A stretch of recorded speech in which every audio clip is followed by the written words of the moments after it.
Friends, welcome to Pathway to UPSC. अभी तक हम लोगों ने हिस्टोरिकल बैकग्राउंड के टॉपिक में चार्टर एक्ट ऑफ 1833 तक चीज़ें पढ़ी। चार्टर एक्ट 1833 तक क्या क्या प्रोविजंस थे ये सब हम लोगों ने जाने। आज से हम जानेंगे, अब से इस क्लास से, चार्टर एक्ट ऑफ 1853 में क्या इंपॉर्टेंट प्रोविजंस थे और इसके आगे के जो एक्ट्स आए उसमें क्या इंपॉर्टेंट प्रोविजंस थे। तो लेट अस बिगिन।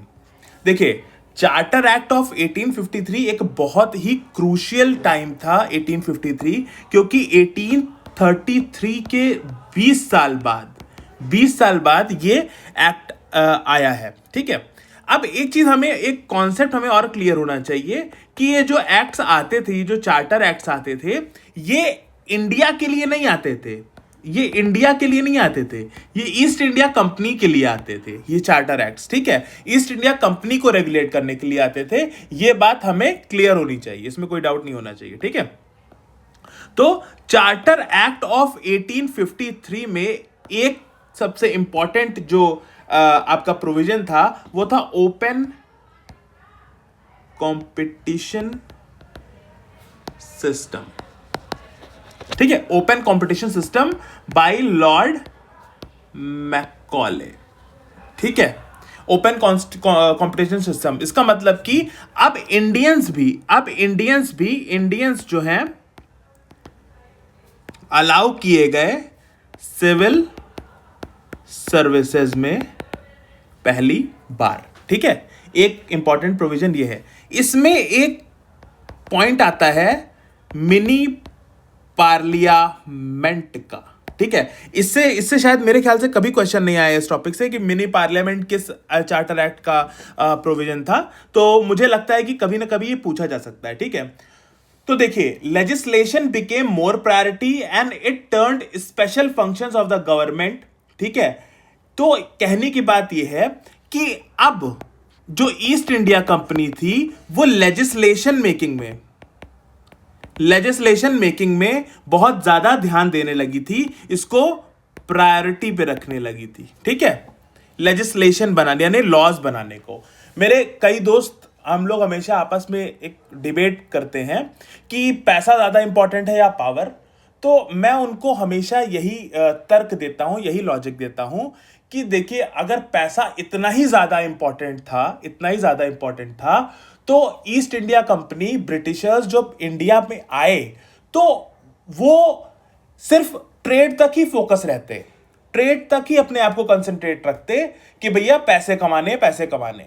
लेकिन उन्हें यह समझ में आ गया समय के साथ कि जब तक हम लेजिस्लेशन को कंट्रोल नहीं करेंगे तब तक हम सारे नेचुरल रिसोर्सेज को कंट्रोल नहीं कर पाएंगे और उसके बिना हम पूरी तरीके से इकोनॉमी को कंट्रोल नहीं कर पाएंगे, क्योंकि लेजिस्लेशन के थ्रू हम लोगों को कंट्रोल कर पाएंगे। यह समझने वाली बात होती है। ठीक है, हालांकि ये डिबेट विल कैरी ऑन, उसमें ऐसे कोई प्रॉब्लम नहीं है। आप भी अपने तरफ से 10 पॉइंट रख सकते हो कि पैसा ज्यादा इंपॉर्टेंट होता है, पैसा ज्यादा बड़ी चीज होती है। लेकिन ये मेरा पॉइंट ऑफ व्यू है कि लेजिस्लेशन, अगर आपके हाथ में लॉ मेकिंग आ गया है तो आप पैसे बनाने का जो सिस्टम है आप उसको ही कंट्रोल कर सकते हो। मतलब कुल मिला के मशीन ही आप कंट्रोल कर सकते हो, मशीनरी। ठीक है, तो मिनी पार्लियामेंट का यहां पर सिस्टम आया और लेजिस्लेशन पे ईस्ट इंडिया कंपनी अब ज्यादा फोकस करने लगी। ठीक है, अब क्या है कि 6 मेंबर्स इंक्लूड किए गए, किसमें? As a legislative councillor. मतलब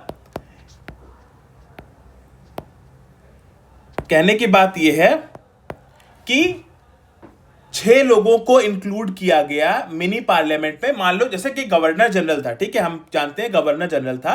गवर्नर जनरल ने एक मिनी पार्लियामेंट बनाई, मतलब कि एक लेजिस्लेटिव बॉडी बनाई, समझ लीजिए। उसमें 6 लोगों को इन्होंने अपने हिसाब से रखा जो लॉ बनाएंगे, जो लॉ की जानकारी रखते थे। ठीक है, अब आगे समझिए। अब एक बात और है समझने वाली यहां पर कि it introduce local representation in Indian central legislative council. अब देखिए, यहां पर एक पॉइंट आता है इंडियन सेंट्रल लेजिस्लेटिव काउंसिल का। ये एक तरीके की गवर्नर जनरल की लेजिस्लेटिव काउंसिल थी जो बाद में फॉर्म लेती है इंडियन पार्लियामेंट का, ठीक है, इंडियन पार्लियामेंट का। अब for the first time, that is out of 6 new legislative members of the governor general council, 4 member were appointed by the local provincial government. अब देखिए, हम मैंने बताया ना कि 6 लोग इन्होंने अपने गवर्नर जनरल की काउंसिल में अपॉइंट किए, जिसमें से 4 जो है वो अलग अलग प्रोविंसेस से आते थे, जैसे कि आपका मद्रास, ठीक है, बॉम्बे, बंगाल और आगरा, ठीक है। ये 4 अलग अलग प्रोविंसेस से, जो सारे ये प्रोविंसेस जो थे ये ब्रिटिश कंट्रोल ही थे। इनमें से एक एक रिप्रेजेंट करने आएंगे लोग, और बाकी 2 लोग ब्रिटिशर्स रहेंगे, वो उनको जो भी ठीक लगे वो रखेंगे। फिर उसके साथ समय के साथ और कोर्ट ऑफ डायरेक्टर में भी इंप्रूवमेंट होता है। जो कोर्ट ऑफ डायरेक्टर जो सारे फाइनेंशियल मैटर्स देखता था, सारे फाइनेंशियल पावर देखता था, तो number of Court of Directors were reduce to 18 from 24, and with in 18 6 will be nominated by British Crown. अब जो कोर्ट ऑफ डायरेक्टर्स की जो नंबर थी वो 18 कर दी गई, ठीक है, किससे घटा करके, 24 से घटा करके, ठीक है। और इसमें से भी 6 जो है वो ब्रिटिश क्राउन, सॉरी,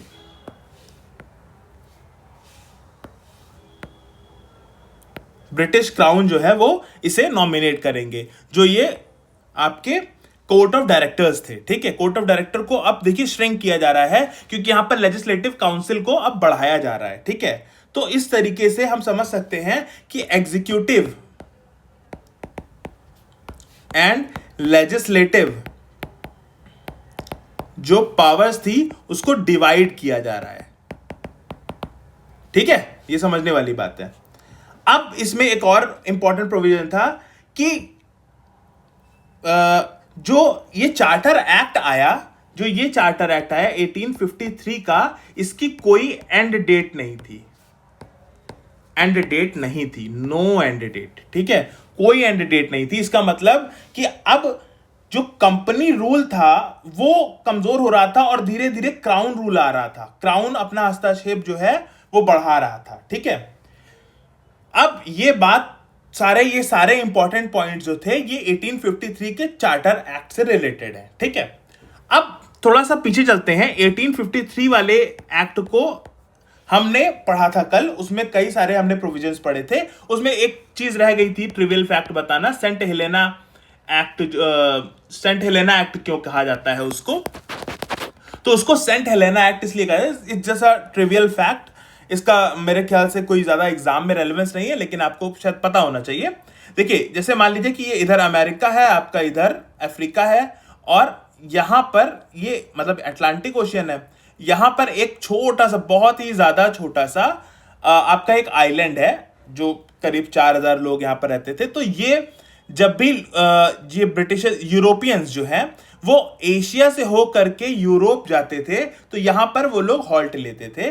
पहले ये ईस्ट इंडिया कंपनी या कंपनीज के उसमें था, कंपनी के रूल में था, कंपनी के अथॉरिटी में था। बाद में इसी मतलब 1833 के ईयर में क्राउन ने, ब्रिटिश क्राउन ने इसको अपने अंदर ले लिया था, इसको अपनी अथॉरिटी के अंदर ले लिया था। इसलिए इस 1833 वाले एक्ट को अब हम सेंट हेलेना एक्ट भी कहते हैं। और एक और फैक्ट है कि नेपोलियन को बाद में यहीं पर रखा गया था, फिर बाद में नेपोलियन की यहां पर डेथ भी हुई थी, ठीक है। ये एक ट्रिवियल फैक्ट है जो कल बताना रह गया था।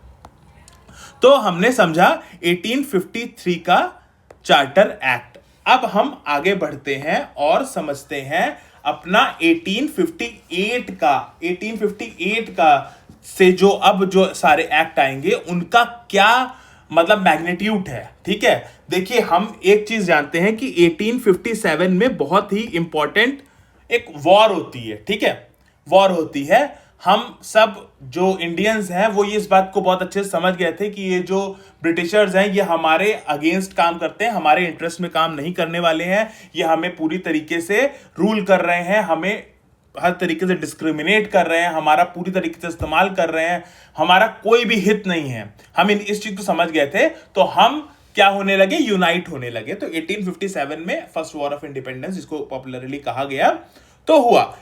जब इतना बड़ा एक संगठन मतलब बनते देखा क्राउन ने, तो हुआ क्या कि क्राउन की आंख खुली। उसको लगा कि भारत जैसा जेम अगर हमारे हाथ से चला गया तो बड़ी प्रॉब्लम होने वाली है, ठीक है, क्योंकि भारत के पास अथाह नेचुरल रिसोर्सेज है, अथाह नेचुरल रिसोर्सेज मतलब भर भर के, ठीक है। तो कहने की बात यह है कि ब्रिटिश क्राउन ये बिल्कुल नहीं चाहता था। तो ब्रिटिश क्राउन ने कहा कि ईस्ट इंडिया कंपनी, अब आपका जो है सिस्टम खत्म है, अब क्राउन रूल आएगा। अब क्या है, क्राउन रूल आएगा। तो अब जो है हमारा आया गवर्नमेंट ऑफ इंडिया एक्ट 1858, ठीक है। इसको और क्या कहते हैं, इसको कहते हैं एक्ट ऑफ गुड गवर्नेंस, ठीक है, एक्ट ऑफ गुड गवर्नेंस कहते हैं, ठीक है। एक्ट ऑफ गुड गवर्नेंस क्यों, गुड गवर्नेंस इसलिए क्योंकि क्राउन ने कहा कि भैया गवर्नेंस सिस्टम में बड़ी प्रॉब्लम हो गई है इंडिया में, तो अब हम डायरेक्ट गवर्न करेंगे, कंपनी का रूल जो है वो खत्म होता है यहां से। अब यहां पर क्या हुआ, सबसे पहली बात कि भैया 1857 के रिवॉल्ट के वेक में आया, 1857 के रिवॉल्ट के बाद आया। It abolish the rule of East India Company, East India Company का जो रूल था वो एबॉलिश हो गया, and transfer the power of government and territory revenue to British Crown. सारी चीजें जो है वो ब्रिटिश क्राउन के हाथ में चली गई, ठीक है, सारी चीजें ब्रिटिश क्राउन के हाथ में चली गई। It provided that India henceforth was to be governed by and in the name of her majesty.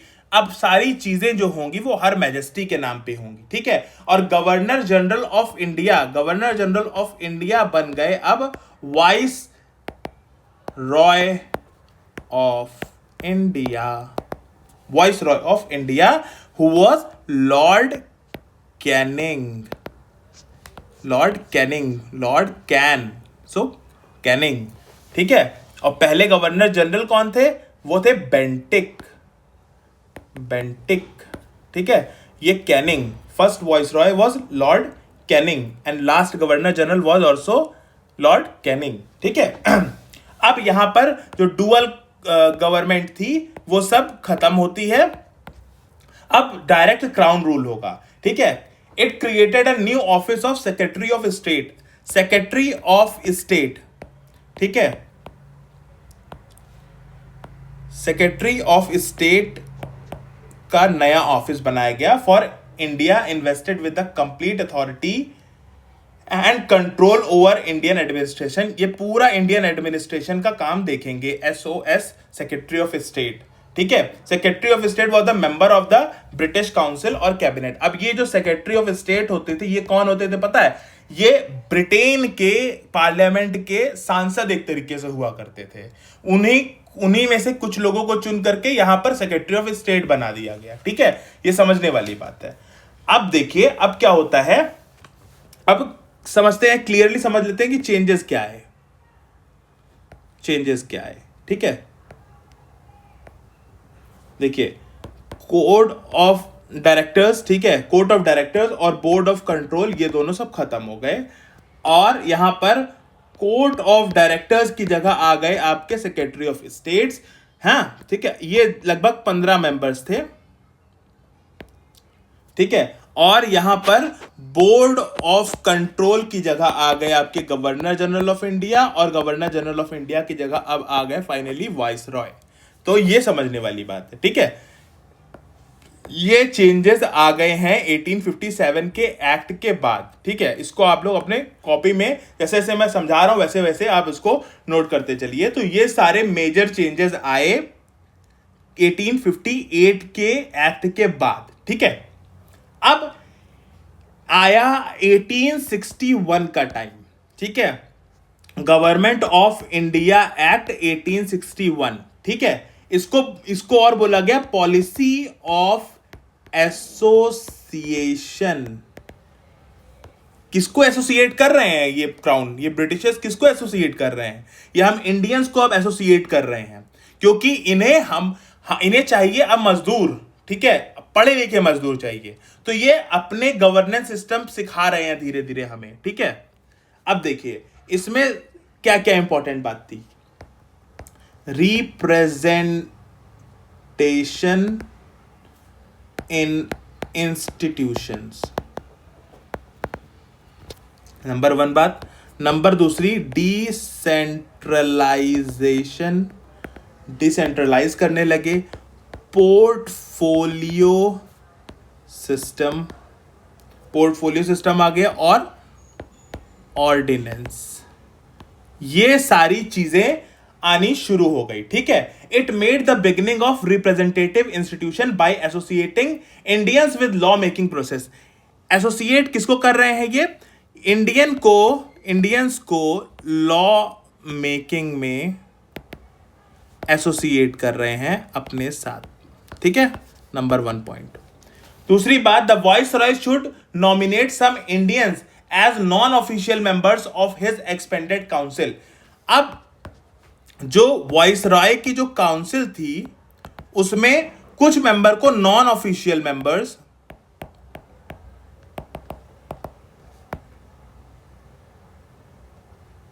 की तरह ये लोग अपने साथ एसोसिएट करने लगे। ठीक है, तो अब जो नॉन ऑफिशियल इंडियंस थे वो कौन कौन से थे, ये बड़ा ही इंपॉर्टेंट ट्रिवियल फैक्ट है। तो 1862 में क्या हुआ कि लॉर्ड कैनिंग ने, जो कि वाइसरॉय थे, उन्होंने 3 इंडियंस को नॉमिनेट किया। ठीक है, पहले थे राजा ऑफ बनारस, ठीक है, राजा ऑफ बनारस, महाराजा, दूसरे थे महाराजा ऑफ पटियाला, ठीक है, और तीसरे थे सर दिनकर राव। ठीक है, ये तीनों को इन्होंने नॉन ऑफिशियल मेंबर बनाया। ठीक है, it initiated the process of decentralisation by restoring the legislative power to Bombay and Madras. अब बॉम्बे और Madras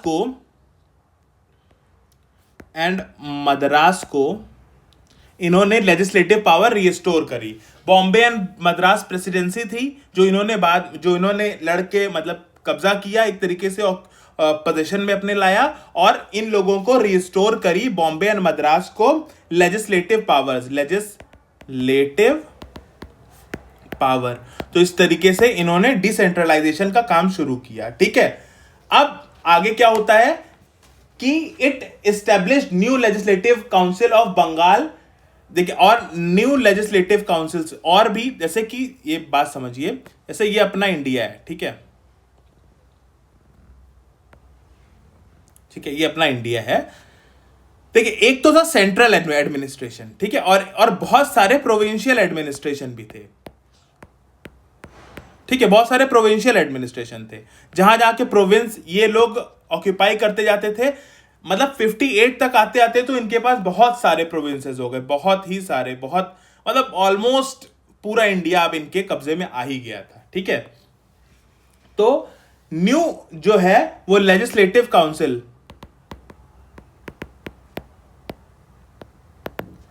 of Bengal, north west frontier province and Punjab, ये कुछ और प्रोविंशियल लेवल पे क्या कहते हैं कि लेजिस्लेटिव काउंसिल बन गई। ठीक है, it also gave a recognition to portfolio system introduce by the lord Canning in 1859। देखो, लॉर्ड कैनिंग ने एक पोर्टफोलियो सिस्टम बनाया। ठीक है, 1859 में। पोर्टफोलियो सिस्टम का मतलब कि जैसे मंत्रालय, मान लीजिए आप इस मंत्रालय को संभालिए, आप इस मंत्रालय को संभालिए, आप इस विषय की चीजों को देखिए। तो इस तरीके से पोर्टफोलियो सिस्टम जो है वो लॉर्ड कैनिंग ने बनाया। ठीक है, इट एम्पावर्ड द वाइसरॉय। अब और क्या किया गया, वाइसरॉय को पावर मिल गई इशू करने की ऑर्डिनेंस। अब यही ऑर्डिनेंस हम पढ़ते हैं, आप बताएंगे हमें ऑर्डिनेंस किस किस आर्टिकल में दिया गया है इंडियन कॉन्स्टिट्यूशन में। ड्यूरिंग इमरजेंसी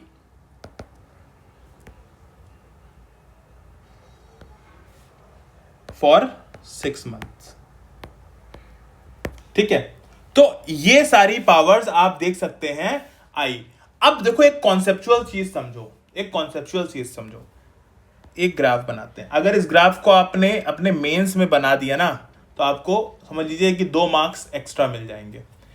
1773, ठीक है, 1833, ठीक है, 1861 और 1935 अभी आएगा, ठीक है। यहां पर पूरी तरीके से सेंट्रलाइज था, मतलब ये पूरी तरीके से अपने पास पावर रखना चाहते थे। यहां पर भी चीजें सेंट्रलाइज थी, ठीक है।